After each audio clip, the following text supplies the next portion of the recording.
Amen. I went back to school this week. My daughter Louisa is starting as a freshman. And so I am starting as a freshman parent at Lake Forest High School. I found that blackboards are out and computer projection screens are in. And mostly I found a sea of welcoming faces and the start of a new adventure for our whole family. Our gospel lessons for this year have been from St. Luke. St. Luke was the best educated of all the gospel writers. And it's Luke, he's the only one who tells us anything about Jesus as a student, the education of Jesus as a child.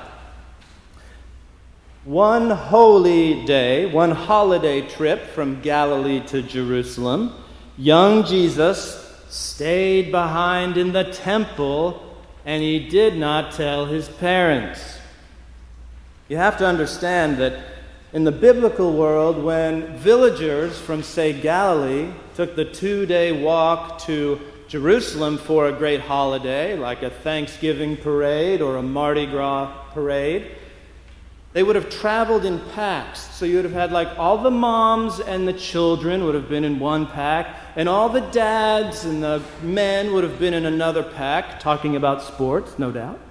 And then you would have had like the older children, the boys in a kind of herd over here, and the older girls in a herd over here. And it would have been this great procession to Jerusalem for the holiday, for the holy day. When the entourage finally stopped for the night, everyone would return to their own families. When Jesus does not appear for supper, his family realizes he didn't come with us. So the next day, Mary and Joseph, they walk all the way back to Jerusalem, and they find him. He's in the temple. Luke writes, his mother says to him, "Son, why have you done this to us? Your father and I have been looking for you with great anxiety." And Jesus said to them, "Why were you looking for me? Did you not know that I must be about my Father's business?" It is these words that set the stage for today's difficult gospel lesson. Because in this story, we see the 12-year-old Jesus discovering how costly his religious vocation is and how costly it will be to his family, to a family that loves him, a family he loves. Now, years later, the mature Jesus has set his face toward Jerusalem. He is fully aware of the dangers ahead. After all, his cousin John, who stayed out in the wilderness, had already died at the hands of Herod. Jesus is going to try a different approach. Jesus will entrust his fate to the faith of his people in Jerusalem. He has big crowds with him now, but will they stay with him? Will they stay with him when the battle against sin and death is waged in full? Luke writes, "Now large crowds were traveling with him, and he turned and said to them, 'Whoever comes to me and does not hate father and mother, wife and children, brothers and sisters, yes, even life itself, cannot be my disciple.'" Whoa. What is going on here?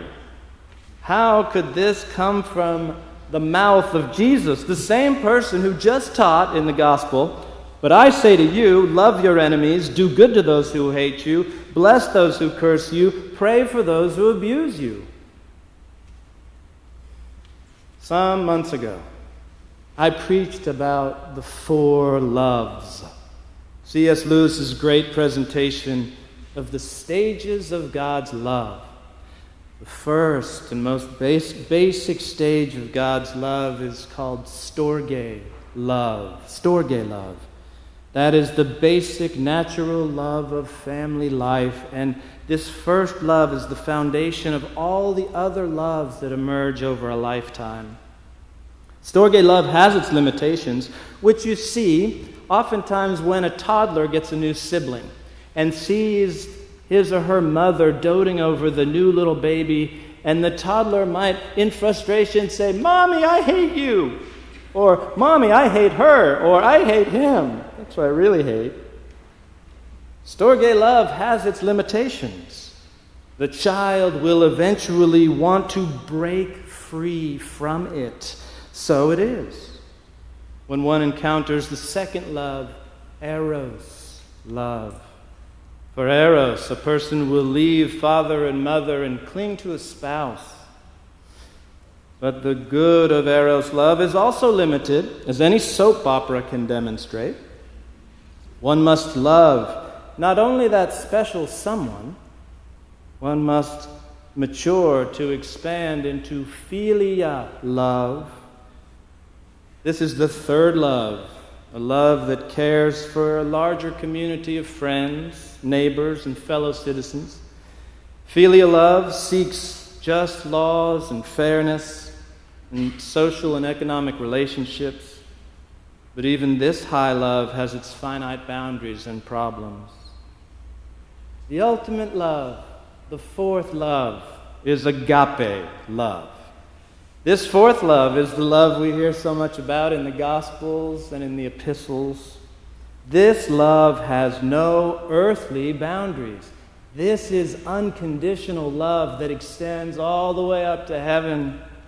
Agape love includes all people, loves generic humanity, the Jew and the Gentile, the saint and the sinner. And Jesus is committed to being the agape Christ for you, for me, for all of humanity.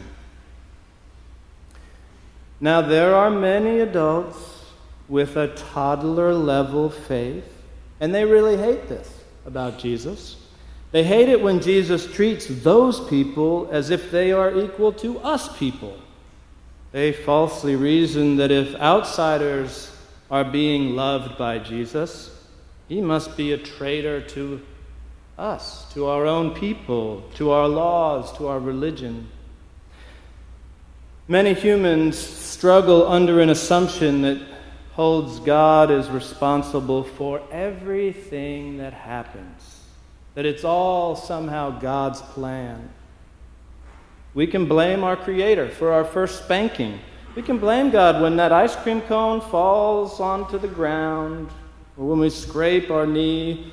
We can blame God for the dentist drill, or the unfair school test, or the missed vacation, the lost ring, the broken heart, the problematic person, the pushy employer, the sagging economy, the weakening body, and death itself. We can blame God for all of that. I can even blame God for my own mistakes. And I can launch into an angry complaint prayer, and it goes something like this: God, why am I such an idiot?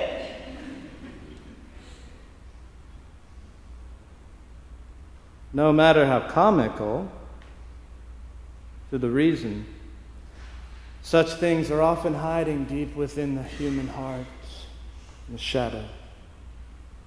And it all comes out. It all comes out. Ultimately, on Good Friday, every resentment toward the Father is transferred and laid upon the Son. The sound of the crowds transferring, all of that goes something like this: "Crucify him!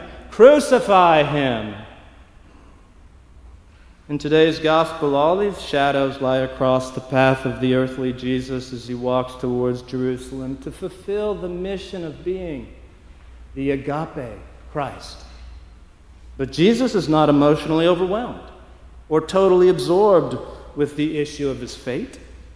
Jesus wants to include the crowd in his mission for and to the whole world.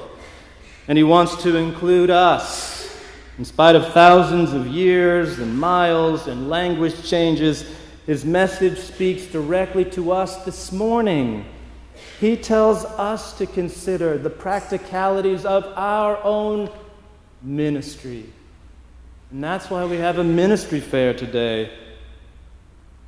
We also live in a hostile world where there is little time and respect for religion, where families are fracturing, where extended families are dispersed into many locations, and where traditional church congregations have been shrinking in size and vitality. Now, we too must be an adventuring people, engaging and challenging and changing with new challenges.